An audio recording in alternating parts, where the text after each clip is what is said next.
Welcome back to session 30. In the last session, we talked about the ancient Chinese lifestyle for longevity, which was pretty much, in essence, the Daoism teaching, uh, I guess, emphasized on for the daily life part that is not so, I guess, abstract and it was down to earth for the ancient Chinese, especially for the, I guess, all social groups of the ancient Chinese society, from the royalties, nobilities, the Chinese gentlemen, or Chinese elite, and the Chinese commoners, the Chinese mass in the ancient Chinese society, right? In this session, we want to go back to revisit the Chinese philosophy, Daoism, namely, um, and to examine about the part uh, that old Chinese elites in ancient Chinese society, uh, why did they go through lifelong journey of this self-improving and self-study? The self-improving studies. Um, what was the purpose of that? Well, my personal take, I would say it is because they need to uh, understand that vanity is nothing but the rainbow chasing. It was all smoke. So they need to understand and comprehend the meaning of life, so that their, I guess, life as a Chinese elite would be much more meaningful, and at the end of their day, the last day or the last moment of the life cycle span for themselves, they would not have anything to regret. I guess that would be the objective or the ultimate objective of their lives. And of course, different philosophy practiced differently when it is associated with their own lives. For instance, like Confucianism, which pretty much just keep driving everybody to fulfill this and that, all the different kinds of life objectives, and a lot of them, um, I guess they function really well for a good society in the order. Um, but for a Taoist, the order of anything to be artificially uh, objected and so maintained, it is a lot of effort done, may or may not be uh, as effective. Depends on the edification. If the edification is well maintained, um, you know, and the society was not only edified, but also, uh, I guess, the Chinese elite were there to do their jobs, to make sure the royal court policies were always there to address the well-being, to protect the well-being of the commoners. The society would, I guess, remain in the good orders. Whereas the Taoists tend to believe that a society is really uh, to be left in the hands of the less human intervention, and going closer to the universal laws of Mother Nature. And so the self purifying and self improving studies pretty much teach people um, to stay away from all their greed, their desires, and a lot of them turn out to be just empty at the end of their life. It's not worthy of their time and efforts, at least not that much. Um, so we had, I guess, briefly mentioned about the different stands of the philosophical view of, let's say, having a cup of tea between the Confucianist, Daoist, and Buddhist, right? So for Confucianists, a tea has to be really, really, fine tea, right? So if you get the chance to have the, top class, tribute class, uh, 特级 or 贡茶, if you have a chance of that, oh, of course you want to enjoy that. Uh, and if you're a Taoist, you want to have good tea, not necessarily whatever class, but good tea, which could be wild tea. It's not really some brand name, special breed out of some specific place, but just anywhere in out there wild tea, but good tea, and you get to enjoy in the very uh, natural setting or surrounding, uh, you know, uh, to enjoy your tea. And, there's a lot, I guess, context to go with that tea drinking. Whereas probably the Buddhists, they could just drink any tea, even just plain water, and can drink it almost like first class tea. Uh, I guess that takes a lot of practicing. I'm definitely not there. I still prefer the good tea, and of course, I would prefer to have my tea at somewhere uh, a more natural surrounding. I guess that's what I need in my garden that I designed and built myself. Uh, but that's just about the tea, right? What about the food, the cuisine? The Confucianism teaching, Confucianism teaching actually says 食不厌精. That means you really want to have this super, super refined cuisine. Meaning, if you're lucky enough, you want to have the finest dining. Of course, that goes with the whole yard, not just the cuisine, but also the presentation, the whole thing, right? That, of course, is considered as a desire by both by the Buddhists and by the Taoists. In the view of Taoists, it's like really format doesn't really matter that much if you have a good tea, but you are or the good food. Just basically make sure it's healthy. But for Buddhists, it's like food is food.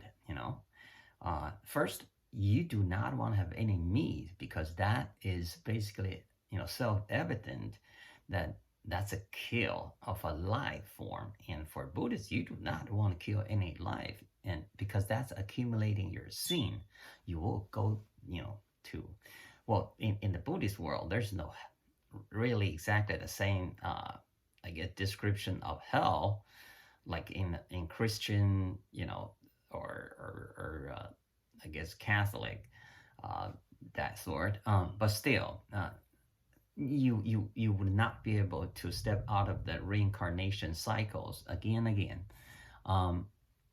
But for Taoist, back to the Taoist, basically it's same. you do not want to have this fancy and luxury meals every day, even if you could afford. Why is that? It's not healthy. Uh, a good Tao is actually to stick to very basic food, as long as you can, I guess, feed yourself sufficiently as far as the nutrition goes. So basically, just pretty much basically rice and vegetables. If you have some meat, but you don't have to have a lot of meat. And the Taoists actually believe the consumption of more than what you need by your body is actually going to do more harm than good for the consideration of a longevity, healthy lifestyle. So this is why I remember uh, not just my master in San Francisco told me. I actually was told several times by the Chinese herb doctors back in China, like you don't need all that goody stuff. No, you don't.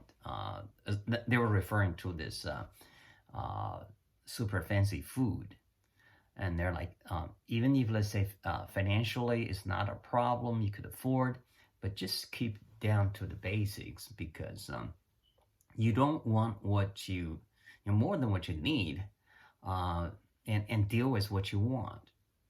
Of course, that's not something, oh, you can just basically decide that this is going to be the way I'm going to go for my lifestyle. It takes practice, and that actually, I guess, is part of where your self-purifying, self-improving study could help, because that help you to deal with your own I guess desire, right? But as far as the food, that's basically uh, the also kind of greed of what you want, because you tell yourself in a perception like, oh, this is goody goody. But if you are looking at all this philosophically, like yeah, it's good, but I don't necessarily have to have it. And that, it sounds like something very basic, down to earth, but that could extend all the way into vanity, because same thing in your life, a lot of things, um, you really always want to have something different, right? uh, you really don't care what you need, but you care about what you want. And hey, you always want what you don't have. And so you always have a lot to chase. For Taoists, it's just basically you're wasting your lifetime on a lot of things more than what you need. And, because like we already talked about, you always need what you don't have. I mean, you always want what don't you have, but what you need is pretty basic, right? You can be really happy. So when you are constantly chasing what you don't have, are you happy? It'll be great if you are happy while you're chasing all that stuff. That's fine. So this is why vanity is bad for you, right? It does sound like a lecture, but it's not. It really, at least I guess at my point of life, I could actually relate to that. You don't need a lot of things to be happy, right? Of course, I need to do a lot more self I guess purifying and improving studies, because today I still I guess enjoy good tea and good meal. And I'm sorry, as far as the presentation, I still try to make my cooking looks, you know, I guess I'm not at the point like, oh, I have totally disregard of whatever, however it looks, just feed stuff my stomach. I'm not there yet, but I think I can look through life, review where I came from, my life path to this point, I don't really believe I have chased a lot of things uh,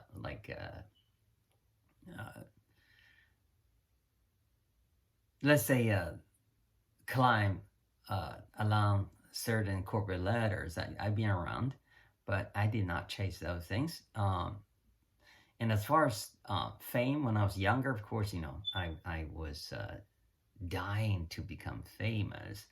Uh, I don't, uh, I guess, think that way anymore. So all this, of course, thanks to uh, the self study of Daoism, and which truly has made me happy. So you really don't think about that much about let's say bigger house or bigger car. You don't really think about that anymore because you realize you could have a small house, just a simple transportation, and that's what the car is. The wheels actually just could get you somewhere, because here in Texas we don't really have the infrastructure of public transportation like, let's say, in Europe or in Asia, or even, let's say, in United States, like in New York, or to a degree San Francisco. Nah, in Texas, you don't have a car. You can't get anywhere. So it's just basically four wheels. And that's how I look at it today. And I do believe I am much happier than before. So this is the whole purpose of promoting the Taoism teaching, so that eventually you will come down to realize less is actually more. Because if you want more and more and more in your life, you're constantly, uh, I guess, consuming your life in time and effort in chasing, right? What if you just have, whatever that is you need, uh, you know, for your life? Of course, hey, if you don't have enough money to pay for 3 meals a day, I don't know how could you be happy, right? But it is a lot easier in a contemporary world today to basically satisfy your basic needs, and that's what you need, right? Um, so that's what I mean by less is more. And let's, I said in earlier versions that I do not find evidence either from the history, through readings, or from all my visits to Japan, mostly Tokyo. I went beyond Tokyo a little bit, but pretty much around Tokyo.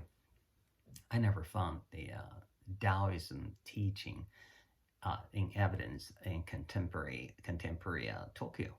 I cannot say that about Japan because I haven't been far enough, or a good coverage, reasonable, fair coverage. Um, but in the meantime, what I have seen is the Japanese architecture design style. That's minimalism. That's less is more. And of course, we all know that what architecture is really a concentration of the cultural influence, the politics, the economics, and of course, nevertheless, the aesthetic values of the, I guess, the world, all reflected in an architecture. So, if the minimalism as the new tradition of Japanese architect design, which you can see all over Japan, or at least, I'm sorry, in urban Japanese society, such as Tokyo, and then going beyond uh, in Kobe, Nagoya, and the other major cities. So that tells you less is more. It's already there and evident, right? But then also the Japanese lifestyle, among many, I guess, culture of different parts of the world, you find Japanese and German, they're most sufficient uh, people. Uh, they barely waste anything, and it's not about, oh well, this is for like saving my money. No, it's they don't want to waste anything. I personally think that's good, right? So a lot of Japanese apartment. I don't know if that was out of the economic necessity or is it just part of their culture. You don't see those, I guess, redundant and decoration, lots of furnitures, and it seems like less is more in life, you know. Um, but does that have anything to do with Taoism teaching? Maybe not. But the I guess the Taoism teaching or the Taoism system did not just drop from there one day all of a sudden. That came from the life in the culture environment of the ancient Chinese society and eventually developed into the formation of one particular school of philosophy. So, nevertheless, we are talking about less is more. And nevertheless, you don't need all that vanity, right? Are you trying to, basically to prove yourself or to others like, oh, I am finally living up to a, life standard that I can be respected by others? Really? You don't have the self-confidence to actually, you know, feeling comfortable for yourself. So you have to prove to other people, oh, I'm driving this car. Oh, I'm living in a house that's 10,000 square footage, and it's in a great neighborhood, and nevertheless it deserves some respect. That tells a lot of you know people who have been, uh, I guess, on the journey of self improving and self uh, purifying study, um, that the kind of people who are not secure enough to feel comfortable about where they are and they have to, uh, I guess, consume a lot of lifetime to earn the respect from others that way, with their accomplishment in, let's say, either some social standing evidenced by their zip code of their primary residence or even the secondary residence or whatever, how many number of residences they have, or how many I guess uh, luxury cars they have, or how big their yachts are or their private jets, um, just so that they can prove to other people, finally I made it, to here. Or I've been in the I guess household of several generations, got used to this, and this is absolutely nothing to me. The fortune, the fame is nothing. So I will try to prove myself by some other, I guess, acquired status, to show you and all the others that I am actually above and beyond the others who could not afford this. That, of course, is all vanity. Of course, we all say, oh, yeah, that's shallow. Well, you don't really need to judge other people. Let them, do whatever they want. And this is, again, self-improving and self-study. I mean, the self-purifying study. So it's all about, how do you make yourself happy, right? So if the people you run into and they try to give you the hint, they drop the hint, like, oh, this is my zip code, or, that's the car I drive, or, oh, my yacht, this. That's okay. If they're happy, great, good for them. As long as you do not feel like, oh, I don't have all that, and I'm working on it. That is a little, basically, uh, it tells yourself that you need to do more studies because that just basically a good start of a bad, uh, I guess, life because then you would feel so, I guess, stressed because when am I gonna get there? With all that goody goodies, you don't need any of that. So if you're someone that reading by itself could actually make you happy, and then if you could afford traveling around, and which basically discovers a lot of things mentioned in the books you read, and you really never came to the realization until you traveled to appreciate the differences out there between the different culture of different societies and the beauty of mother nature. Well, you can just be happy with either a cup of tea or a cup of coffee or just plain water. Somewhere, if you don't have your own uh, garden, regardless how small or how big, regardless the size, you can always, walk to a green area and sit down there, enjoy the blue sky, the white cloud, and the nice breeze, if the weather is nice enough. Or otherwise there are always many ways to enjoy life, to appreciate mother nature, as long as you're still live and kicking, right?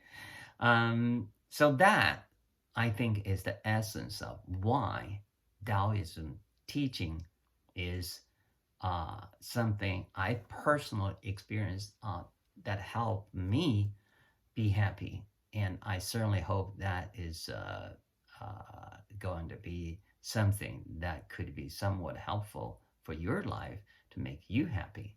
So we wrap up this session here. And until next session,